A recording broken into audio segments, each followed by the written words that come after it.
And once I have this, I've got my basic shape scribed to the piece of steel. And now I'm going to go to my Burr King in profiling. And I do put safety glasses on when you turn on the grinder.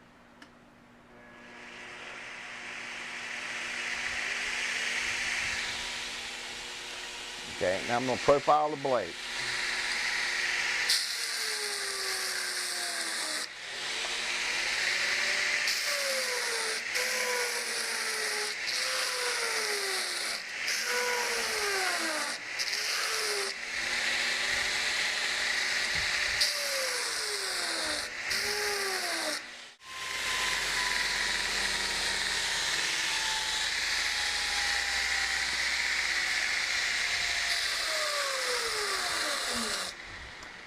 And there we have the basic shape of the knife we're wanting to make. When you and Blackie taught me how to grind blades back in 76, 77, it was like there was one speed, giddy up and go. I mean, it was coming at you. You had to really be on your toes to grind blades the way they needed to be ground. And when I got up to the Burr King, especially with the variable speed, it was like, it was a whole different world. It was like, oh, I can crank it down a notch or two and really get a nice look. And it was just so weird that you get that feeling. And you know how the old square wheels were. They were real loud.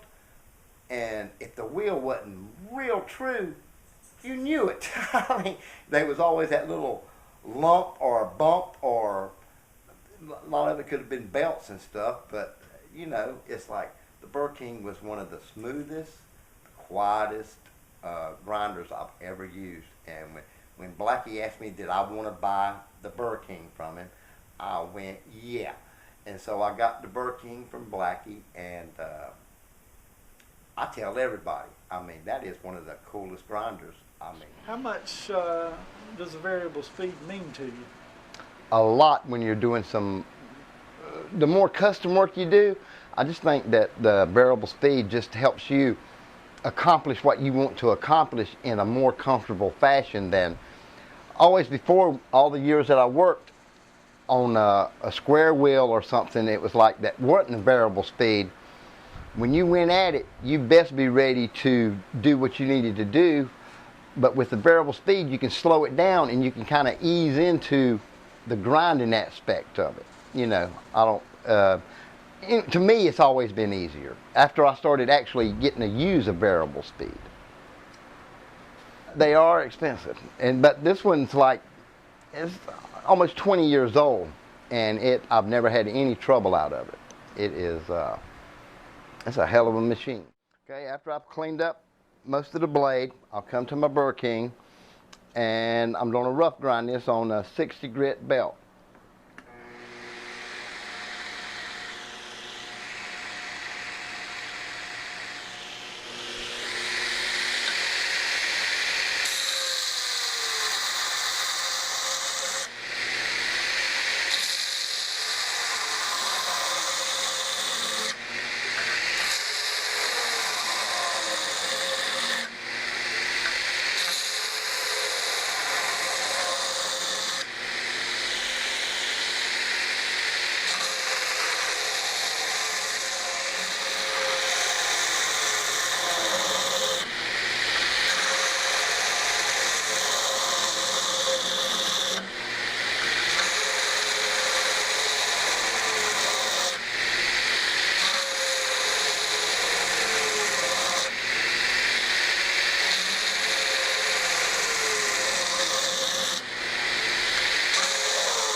ground, rough ground, not finished yet.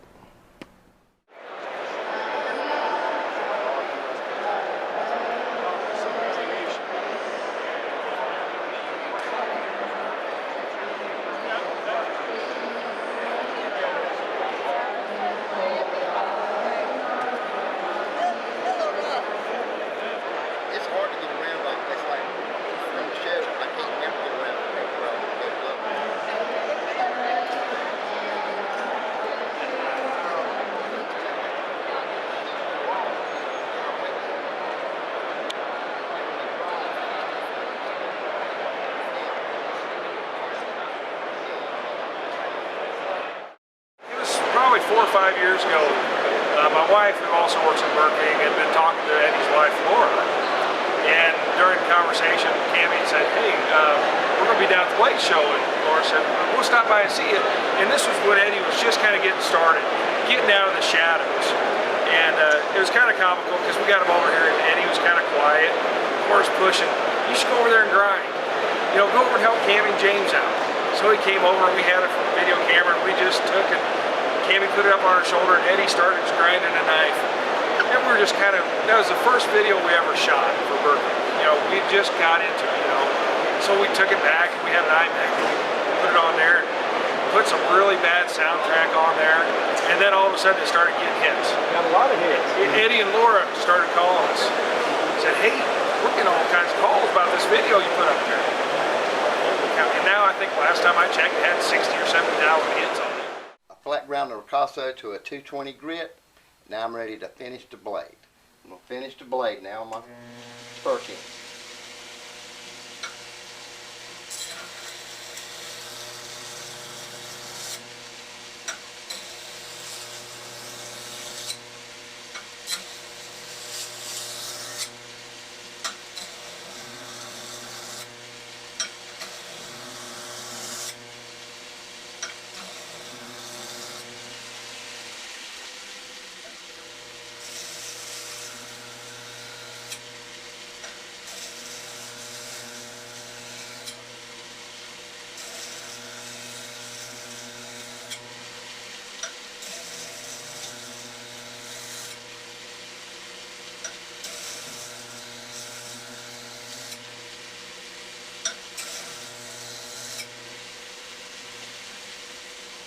Okay, that is 120 grit. Now I'm going to put on my final grit, which would be 220.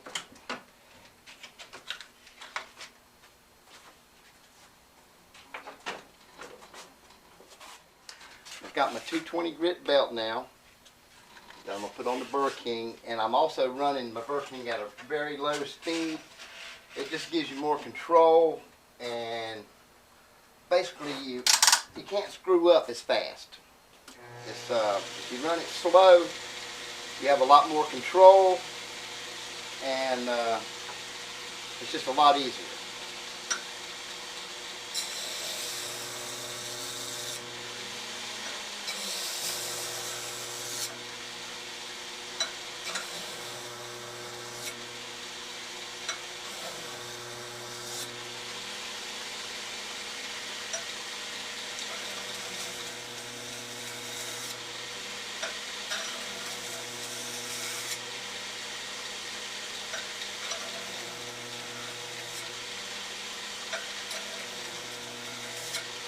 Okay, that is the finished grind.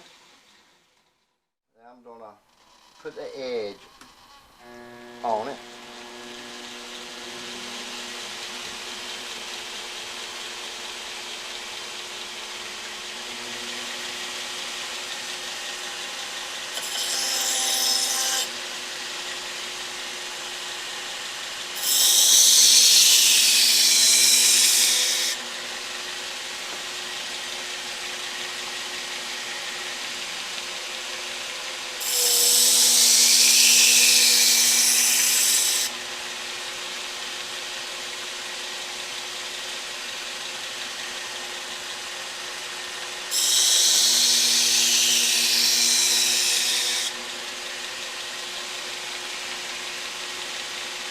Yeah, and the reason I dip it in water is so I don't heat the blade up and take the temper out.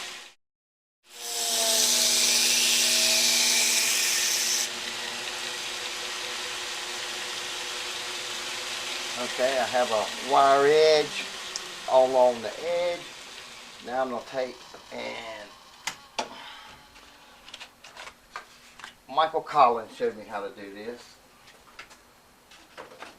Take an old belt, cotton belt, flip it inside out.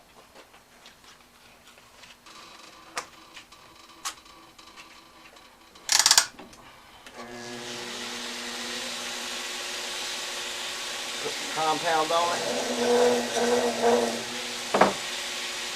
And take off the feather edge.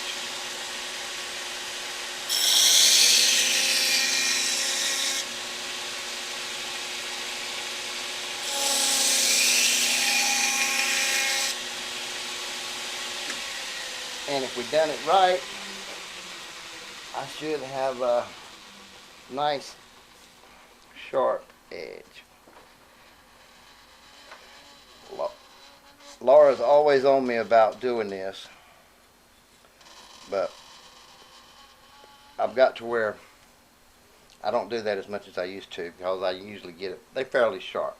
Okay, and then I'm going to buff the blade, and it'll be time to clean it.